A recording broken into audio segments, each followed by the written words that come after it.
El Instituto Electoral del Estado de Querétaro presenta Expresiones para elegir. Información y reflexiones sobre la actualidad democrática. Acércate y participa. ¿Qué tal? ¿Cómo le va? Me da mucho gusto saludarle. Mi nombre es Héctor Maqueo González y le saludo hoy miércoles 5 de julio del año 2023 en una nueva emisión del programa Expresiones para elegir. Este es un programa, como usted sabe, del Instituto Electoral del Estado de Querétaro que se produce junto con la televisora de la Universidad Autónoma de Querétaro. Gracias por seguirnos a través de los medios universitarios, en radio 89.5 FM, en televisión, en el canal 24.1, en los sistemas de cable y también en Internet. Como usted también sabe, este es un espacio dedicado a la promoción de la cultura política y democrática. Le invito a que me acompañe en los próximos minutos porque vamos a platicar de un tema de suma relevancia para las instituciones en general y en particular para la institución electoral queretana. Vamos a hablar de la Contraloría y también del combate a la corrupción al interior de la institución. Cómo esto contribuye al fortalecimiento no solamente de la institución, sino también de la vida democrática en nuestro Estado. Así que le invito a que se quede con nosotros porque vamos a la entrevista. La entrevista. Y me da mucho gusto saludar aquí en el estudio en vivo de TV UAC a el maestro Raúl Ríos Ugalde. Él es Contralor General del Instituto Electoral del Estado de Querétaro. Bienvenido, Contralor, ¿cómo estás? Gracias, Héctor. Muchas gracias a todo el auditorio de la Universidad Autónoma de Querétaro. Pues siempre es un gusto regresar a casa. Así es, tienes una amplia trayectoria en el servicio público, pero también en la universidad. Sí, Héctor, muchas gracias. Hemos tenido oportunidad de desarrollarnos aquí en la Universidad Autónoma de Querétaro desde prácticamente la preparatoria hasta el posgrado. Soy egresado de la Facultad de Derecho de nuestra alma mater y también he tenido el privilegio de ser docente de la misma ahí en la Facultad de Derecho. Entonces, siempre regresar a casa es un gusto. Nos sentimos muy contentos de que la Universidad Autónoma de Querétaro dé este espacio justamente al Instituto Electoral, porque promover las actividades de un instituto con tanto prestigio, lo platicaba yo con los consejeros electorales, realmente a nivel nacional el Instituto Electoral del Estado de Querétaro cuenta con un prestigio muy bien ganado y forjado a través de los años. Sabemos que incluso diversas encuestas lo manejan como uno de las instituciones con mayor grado de credibilidad en el Estado. Y esto pues es una responsabilidad muy importante que se debe de aquilatar, ¿verdad? Así es. Y justamente hablando de responsabilidades, el pasado 24 de marzo del año 2022 fuiste nombrado por la Legislatura del Estado justamente como Contralor General. ¿Qué significó para ti esta responsabilidad? ¿Qué significa? ¿Y cómo encontraste a la institución electoral? Sí, Héctor, fíjate que es tan importante la labor de fiscalización a nivel nacional y por supuesto estatal, que los diputados del Congreso de la Unión decidieron subirlo a nivel constitucional. Entonces, esto implica que las contralorías, en el caso específico del Instituto Electoral, gozan de autonomía técnica y de gestión y son electas por la legislatura del Estado, por las 2/3 partes, de hecho, de los diputados. Y esto permite justamente que los encargados de la fiscalización pues no tengan un sesgo político. El hecho de que sean las 2/3 partes de los diputados quienes lo eligen implica esta circunstancia, que haya un consenso por cuanto vea el perfil y ninguna mayoría pueda imponer su punto de vista sobre las otras fuerzas políticas y que esto implique que haya de alguna manera un grado de subordinación de una Contraloría hacia una determinada facción política de las que predominan en el Congreso del Estado. Hablabas ahorita de autonomía técnica y de gestión. ¿Qué significa esto? ¿Cómo se ejerce? Fíjate, Héctor, que es muy importante que las Contralorías, y en este caso la Contraloría General del Instituto, goza de esta facultad de autonomía técnica y de gestión. Esto implica que, como no somos nombrados por el Consejo General, pues esto facilita obviamente la posibilidad de nosotros de fiscalizar y de investigar cualquier acto que pudiera presentarse de corrupción, que ahorita hablaremos de los distintos modalidades de corrupción que se han venido dando. Pero es muy importante esta circunstancia, como te decía, que sea la legislatura quien nombre a la Contraloría para que goce justamente de esta circunstancia. Mucha gente diría, bueno, ¿cómo el Contralor, si es designado por el mismo Consejo, va a fiscalizar al Consejo, ¿no? Como se dudaría de alguna manera de esta eficacia y esta eficiencia en la fiscalización del buen y adecuado manejo de los recursos públicos. Y para la gente que nos sigue a través de los medios universitarios, Raúl, ¿por qué es necesaria una instancia de control en una institución, particularmente el órgano electoral? Sí, yo creo que obviamente en todas, este es un proceso que se ha venido dando desde hace muchos años. En 2015, realmente ya en el Diario Oficial de la Federación, se establece el Sistema Nacional Anticorrupción, que sabemos que ya es el cúmulo de una serie de actos que se venían dando por parte de la administración pública al detectar que obviamente pues, la confianza de la ciudadanía venía mermando en términos de que se habían puesto en tela de juicio y se habían hecho públicos diversos actos de corrupción en distintas áreas del gobierno y que era necesario que existieran órganos internos que fiscalizaran el uso adecuado de los recursos públicos, de los recursos de los contribuyentes, que cada año, a través de sus contribuciones, a través de sus distintas actividades, bueno, le proveen al gobierno de cantidades de dinero que permiten el funcionamiento de los órganos del Estado. Entonces, sabemos que si no existe una adecuada fiscalización de el uso de esas contribuciones, bueno, pues obviamente viene por parte de la ciudadanía dudas, vienen incertidumbres de cómo se está dando ese manejo y es nuestra misión como Contraloría, justamente designada por la legislatura, que son los diputados quienes la gente elige, el poder llevar a cabo esta labor de fiscalización. Entonces es así como cada mes nosotros tenemos un área contable y que cada mes tiene como misión el revisar los flujos de los recursos públicos que el propio instituto maneja. Esa es una de las labores que se... La fiscalización de los recursos es una atribución muy relevante de la Contraloría General, pero hay otras, por ejemplo, ¿no?, que verificar que las distintas áreas del instituto pues cumplan con los objetivos, las metas de los programas que son aprobados por el máximo órgano de dirección. Platícanos un poquito más de las diversas facultades que tiene este órgano interno de control. Así es, Héctor. Si de hecho la fiscalización de recursos resulta un asunto de enorme relevancia, también lo es la eficacia y la eficiencia en el cumplimiento de los objetivos, como bien comentas tú. Cada año, el órgano máximo del instituto, que es el Consejo General, como tú lo sabes, establece una serie de objetivos que se tienen que cumplir por parte de las distintas áreas del instituto. Esto es objetivos que tienen que ver con la capacitación, objetivos que tienen que ver con la difusión de sus programas, objetivos que tienen que ver con el área de organización previa y durante los procesos electorales. Con las funciones propias del instituto. Con las funciones propias del instituto. Entonces, todos esas áreas tienen objetivos por mes, prácticamente, o a nivel trimestral o a nivel semestral. Entonces, una de las partes que nosotros vigilamos como Contraloría justamente es eso, que se vayan cumpliendo de manera cabal todos los objetivos que se van planteando las áreas. Y establecemos semáforos que nos permiten determinar si un área está en verde, si va cumpliendo de manera adecuada con sus objetivos, en amarillo, si hay alguna especie de atraso que esté mermando el cumplimiento del objetivo, y en rojo cuando de plano pues se pasaron los tiempos y no se ha cumplido de manera cabal el objetivo. Porque a diferencia de lo que muchos piensan, bueno, la corrupción no es nada más, yo les decía en una plática que tuvimos, no es nada más el dispendio y el uso o el desvío de recursos públicos de los contribuyentes. También actualmente una de las modalidades de la corrupción pues es el no llevar de manera adecuada, el ser omiso en realizar las actividades para las cuales los contribuyentes nos pagan, ¿no?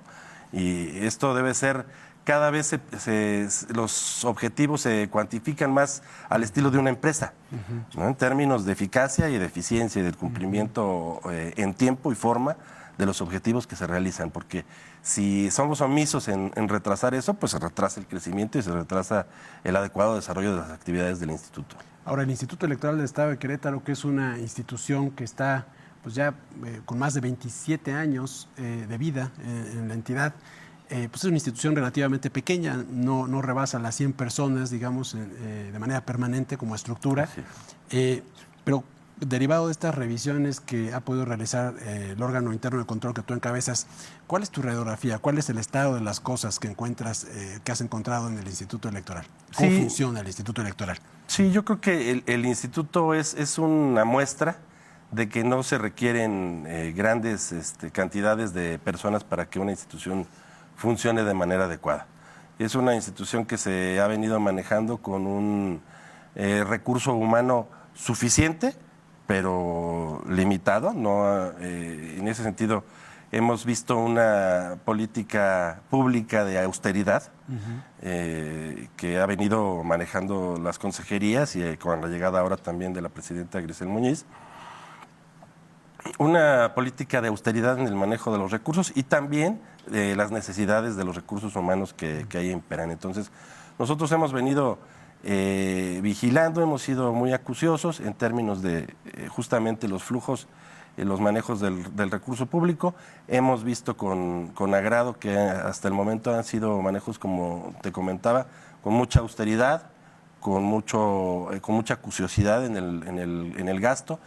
Nos encontramos ante un instituto con personajes que no son como en otras latitudes, que se manejan ahí dispendiosos, que se ven con grandes lujos, con grandes situaciones. No, nos encontramos con un instituto austero, sobrio, con gastos que le permitan ser eficiente y eficaz y que no se caiga en cuestiones dispendiosas. Otra parte tiene que ver justo con la responsabilidad de las obligaciones de las y los servidores públicos, por ejemplo, en transparentar la información patrimonial, en fin, todas estas nuevas obligaciones. En esa parte, ¿cómo está el instituto? Sí, como sabe el auditorio, Héctor, se determina que cada año la administración pública, los miembros de la administración pública, desde el trabajo más modesto y más necesario que existe en el instituto, hasta las consejerías, que son el órgano directivo del instituto, tienen que presentar de manera anual una declaración patrimonial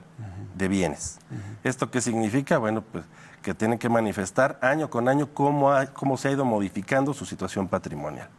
Si ha crecido, si ha decrecido, si han contratado incluso algún crédito, si han pedido algún préstamo, si han comprado enseres menores, muebles, joyas, vehículos. Todo esto se reporta en una manifestación anual de los servidores públicos, pues que permita justamente a la Contraloría determinar si ha habido a lo mejor un exceso en el estilo de vida de determinado funcionario y que esto pudiera prender focos rojos en la propia Contraloría, que nos pudieran presumir que existe algún enriquecimiento ilícito, que existe algún desvío de algún fondo o que se ha usado la función pública para allegarse de recursos de manera ilegal, ¿no? Entonces, esto afortunadamente no lo hemos detectado.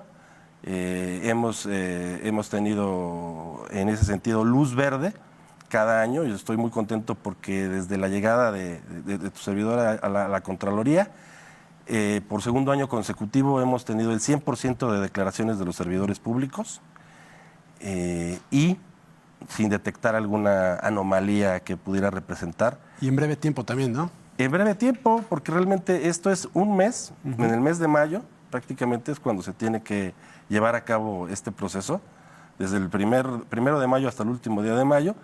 Y bueno, pues han sido todos, hemos visto en el funcionariado del instituto una amplia cooperación por parte de todos para en tiempo y forma entregar sus declaraciones y que esto nos permita llevar a cabo un adecuado análisis de los cambios que han tenido y poder determinar ahí situaciones que pudieran ser dignas de alguna investigación. Para la gente que nos sigue también en radio, en televisión, en internet, ¿qué pasa cuando algún servidor público o una servidora pública se aparta de sus responsabilidades, de sus funciones, de lo que la norma indica? ¿Existen los mecanismos, las herramientas para poder investigar, desahogar los procedimientos y desde luego sancionar?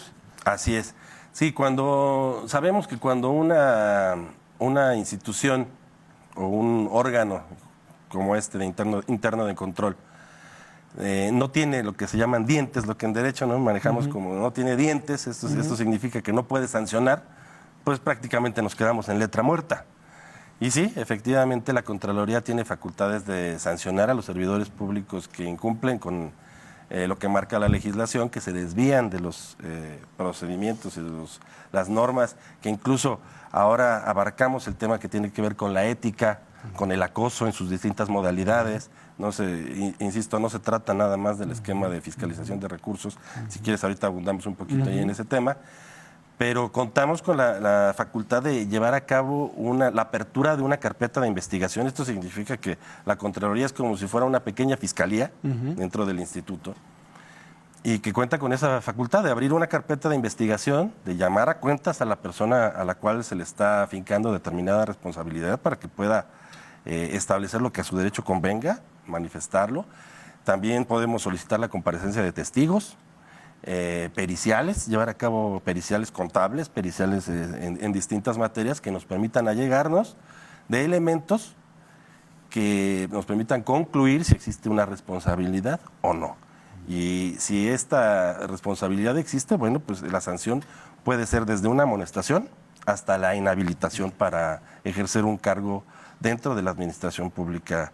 E incluso es importante señalarlo, ya no es nada más ejercer el cargo dentro del instituto, sino dentro de la administración pública estatal. E incluso existen convenios a nivel nacional donde si tú estás en Quintana Roo, pero fuiste amonestado o inhabilitado en el estado de Querétaro, no puedes ser contratado tampoco.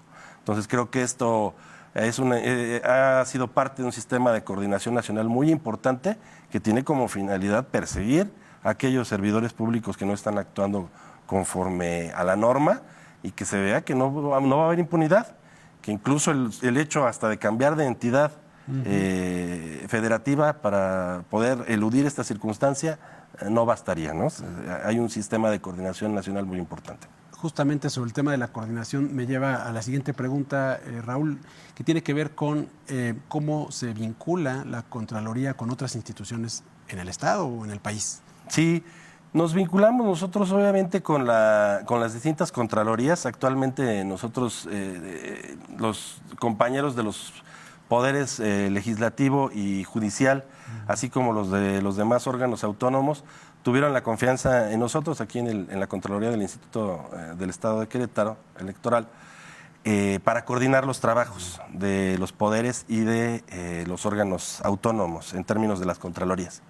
Entonces, es así como durante este año nosotros estamos en mucha coordinación con los tribunales, obviamente con el Tribunal Superior de Justicia, con la Contraloría del propio Tribunal Superior de Justicia, con la Contraloría del Poder Legislativo y con las Contralorías del Tribunal de Justicia Administrativa, de la Comisión Estatal de Derechos Humanos y de los otros órganos autónomos que tiene el Estado.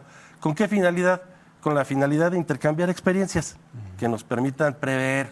Yo les decía mucho en el instituto que la labor de la Contraloría efectivamente debe ser sancionadora y punitiva, pero principalmente preventiva. Así es. Porque siempre prevenir es más barato que terminar sancionando. Porque actualmente sabemos que las sanciones se dan incluso por omisión, por el propio desconocimiento en ocasiones de la norma. Entonces eso, como ustedes saben, el desconocimiento de la ley no implica ni justifica su incumplimiento. Entonces, en ese sentido, estamos siendo muy acuciosos en que la capacitación para los servidores públicos se dé también de manera adecuada. Como tú sabes, Héctor, y lo sabe nuestro auditorio, existen hablábamos hace ratito de las nuevas modalidades también de corrupción o nuevas modalidades de falta de los funcionarios públicos a las reglas. Y ahora el instituto también cuenta con un código de ética que tiene que ver, obviamente, con cómo se deben de conducir los servidores públicos del instituto. La manera en que debe de haber el trato hacia el ciudadano, que debe ser obviamente siempre cordial, siempre con profesionalismo. Nosotros, el instituto obviamente, como tú sabes, pues tiene mucho trato con actores políticos, con los propios miembros de la administración pública, con los candidatos en su momento de los distintos partidos políticos. Entonces tiene que haber una conducción de manera muy adecuada, muy puntual.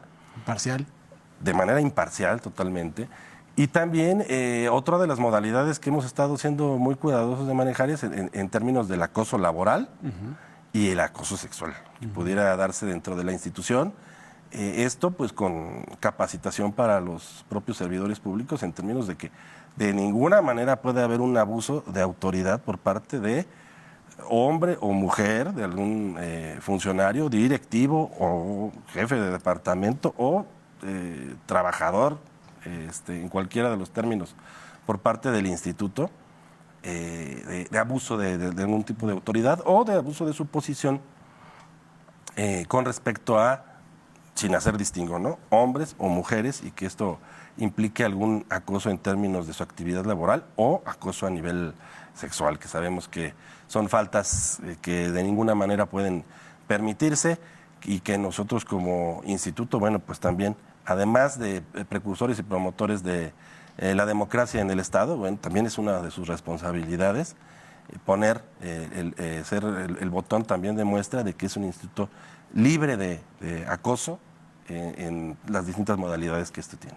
Y justo en esta visión preventiva hay una labor importante que tiene el instituto, de hecho un programa permanente de capacitación, al cual también forma parte de la Contraloría General. Platícanos un poquito, por favor, de esta parte, esta atribución de la formación de las y los servidores públicos en esta visión justo preventiva.